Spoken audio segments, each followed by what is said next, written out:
जब दुश्मन ने हमला किया तो सिर्फ हमें अपनी क़यादत की तरफ ही नहीं देखना, पूरी कौम की निगाहें हर उस मुल्क की तरफ उठी जिन्हें मदद को आना चाहिए था। कौम ये मुल्क याद रखे और उनकी मदद भी याद रखे जो इस वीडियो में सामने आए, और अगर ये सामने ना आए होते तो अब भी शायद मिसाइलों की बरसात हो रही होती।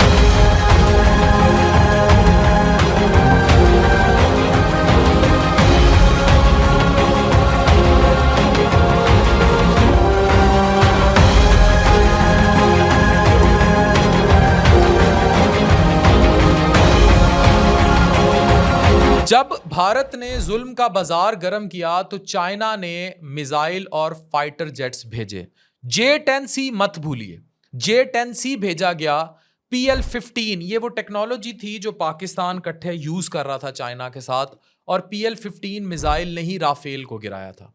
तुर्की ने यूनाइटेड नेशंस और OIC में भारत को नंगा किया, और आज़रबाईजान ने भारत के एग्रेशन को गैर कानूनी कहकर साबित किया कि पाकिस्तान के सपोर्टर्स मौजूद हैं और पाकिस्तान के साथ खड़े हैं।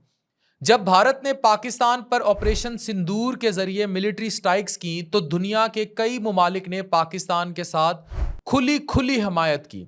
चाइना के JF-17 thunder jets, wing long 2 drones, type O54A/P फ्राइगेट्स और HQ-16 मिसाइल जैसे एडवांस मिलिट्री हार्डवेयर के साथ साथ साइबर अटैक में भी और सैटेलाइट में भी चाइना साथ खड़ा था।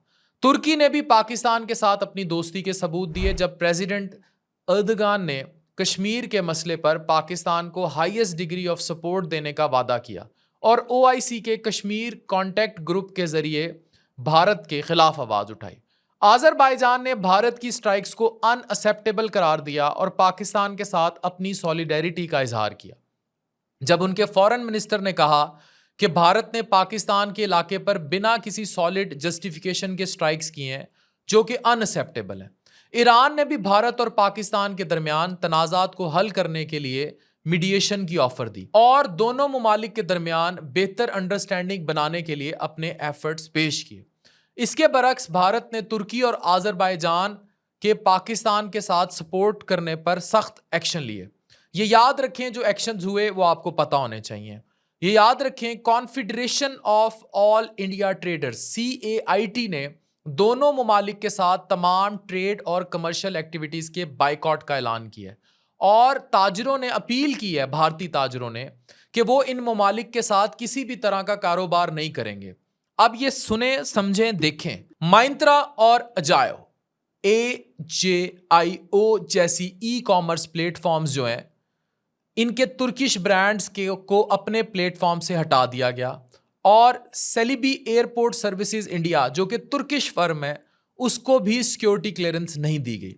इस बायकॉट के नतीजे में तुर्की और आज़रबाईजान के साथ भारत के कमर्शियल और कल्चरल टाइज में कमी आई और इंडियन फिल्म इंडस्ट्री और ट्रैवल कंपनीज ने भी इन मुमालिक के साथ अपने हर तरह के मुआहदे सस्पेंड कर दिए। ये सब देखकर सवाल उठता है कि जब भारत अपने नेशनल इंटरेस्ट के लिए इतना यूनाइटेड हो सकता है तो हम अब पाकिस्तानी हमें एक स्टेप आगे जाना है। जब दुनिया के मुमालिक हमारे साथ खड़े हो सकते हैं तो हम क्या अपने लिए खुद साथ खड़े नहीं हो सकते? ये वक्त है कि हम अपने सियासी और हर किस्म के इख्तलाफात को भुलाकर पाकिस्तान के लिए दमे मर्ग एक हो जाएं और दुनिया को दिखाएं कि हम अपने मुल्क के लिए किसी भी कुर्बानी से पीछे नहीं हटेंगे। और इस सब ज़मन में ये चीज़ याद रखिए कि जब कोई नहीं था तब चीन था, जब कोई नहीं था तब आज़रबाईजान था, तुर्की था, बांग्लादेश, अफ़गानिस्तान और बहुत सारे और मुमालिक जो मैं मेंशन कर चुका हूँ, ये साथ खड़े थे और इनकी सपोर्ट थी इंक्लूडिंग सऊदी अरेबिया।